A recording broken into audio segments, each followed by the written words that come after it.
जी student अस्सलाम वालेकुम। उम्मीद करता हूँ आप खैरियत से होंगे। तो आज के इस लेक्चर में हम एक्सरसाइज 1B क्वेश्चन नंबर 6 और 7 सॉल्व करेंगे। और 6 में आपसे कह रहा है कि एपीएस की बुक है स्टूडेंट।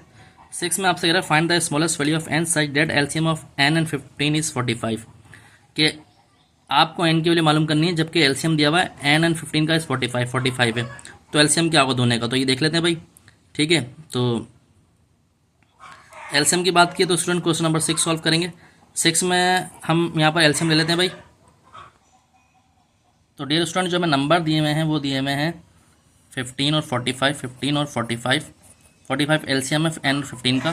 तो 15 का एलसीएम अगर हम लेते हैं तो ये होगा 3 5 ज़ा 15, 5 1 ज़ा 5। ठीक है स्टूडेंट। और 45 का अगर हम एलसीएम लेते हैं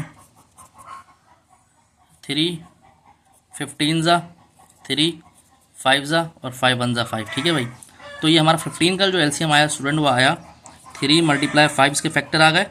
और 45 का जो फैक्टर आया वो आया 3 मल्टीप्लाई 3 मल्टीप्लाई 5। ठीक है। चूँकि एलसीएम की बात कर रहा है तो आपको आपके इल्म में है कि एलसीएम जो होता है हमारा वो होता है common factor C F multiply N C F, common factor multiply non common factor. तो एलसीएम जो आ गया वो आ गया क्या कहते हैं अपना, पहले तो कॉमन फैक्टर आपके पास ये आ गया। ठीक है,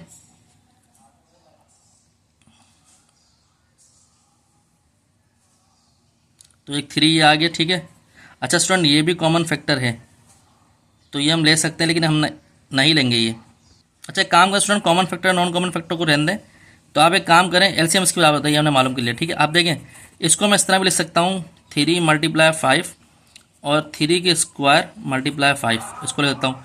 अब इसमें देखें सबसे स्मॉलेस्ट वैल्यू जो है वो 3 है, लेकिन स्मॉलेस्ट में हम हाईएस्ट देखेंगे तो ये हो गया एन का स्क्वायर। तो यहाँ पर हमारे पास जो एन की वैल्यू आ गई, यहाँ एलसीएम का जिक्र नहीं है तो एन की वैल्यू आ गई हमारे पास यहाँ पर 3 का स्क्वायर, मतलब हमारे पास एन की आ गई 9। ठीक है, ये हमने सॉल्व कर लिया। अब क्वेश्चन नंबर इसमें कह रहा है हॉक्जिन need to pack 171 pen, 63 pencil and 27 razor into identical gift bag so that each item is equally distributed among the gift bag. यानी कि इसके पास जो हॉक्जिन साहब हैं उनके पास 171 पेन हैं, 63 पेंसिल हैं और 27 रेजर हैं इनटू आइडेंटिकल गिफ्ट बैग, और आइडेंटिकल गिफ्ट बैग में so that each item is equally distributed among the gift bag.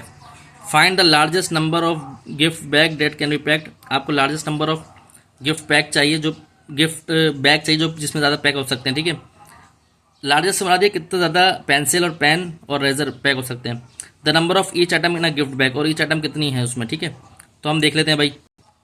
तो डियर स्टूडेंट हमारे पास क्वेश्चन नंबर 4 है, एक्सरसाइज 1B का ही एक्सरसाइज हमारे पास आपको पता है 1B ही है, चलती हुई आ रही है। अच्छा भाई हॉक्जिन जो है, हॉकजियान ये चाइनीज़ नेम है, इसके पास तादाद है किसकी देख लीजिएगा भाई, ये मैं लिख रहा हूँ इस तरह। ये हमारे पास तादाद है पेन की जो कि है 171, सही है। 63 पेंसिल की जो है वो है 63, और इरेज़र की है कितनी 27। ठीक है, ये हमारे पास हो गया। ठीक है, अब यहाँ पर सबसे पहले ले लेते हैं 171 का एलसीएम। 3 से ले लो, 3 5 ज़ा 15, 2 इधर आ गया 21, तो 3 7 ज़ा 21 में 3 19 ज़ा और 19 1 ज़ा। ठीक है, क्योंकि 19 प्राइम नंबर है। ठीक है, तो ये 171 का एलसीएम आ गया। 63 का एलसीएम क्या आएगा भाई, 3 का 2 ज़ा 3 1 ज़ा, फिर 3 7 ज़ा 7 1 ज़ा। ठीक है, ये 63 का आ गया। 27 का देख लेते हैं भाई क्या आ गया, 3 की पावर 9, 3 की पावर 3, 3 1 ज़ा 3। ठीक है, तो ये हमने सबके फैक्टर निकाल लिए डियर स्टूडेंट।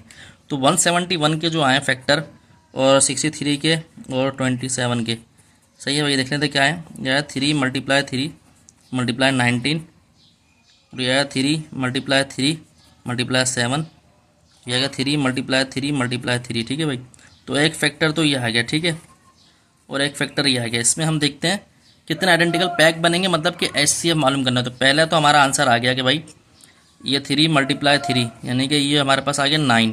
तो यहाँ पर आप लिख सकते हैं largest number of gift bag that can be packed, वो कितना है 9, कितना है 9 हो गया। ठीक है भाई, ये हो गया। अच्छा भाई, अब दूसरे में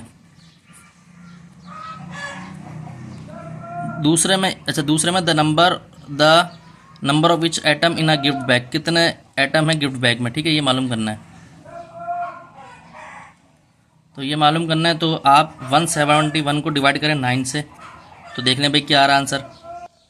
तो 19 जो हमारे बन गए वो किसके बने भाई, ये हमारे आ गए पेन के, ठीक है। अब 63 डिवाइडेड बाय 9, तो जाहिर सी बात है कि 63 को अगर आप डिवाइड करें 9 से, तो हमारे पास जो आंसर आएगा वो आएगा ऑलमोस्ट 7।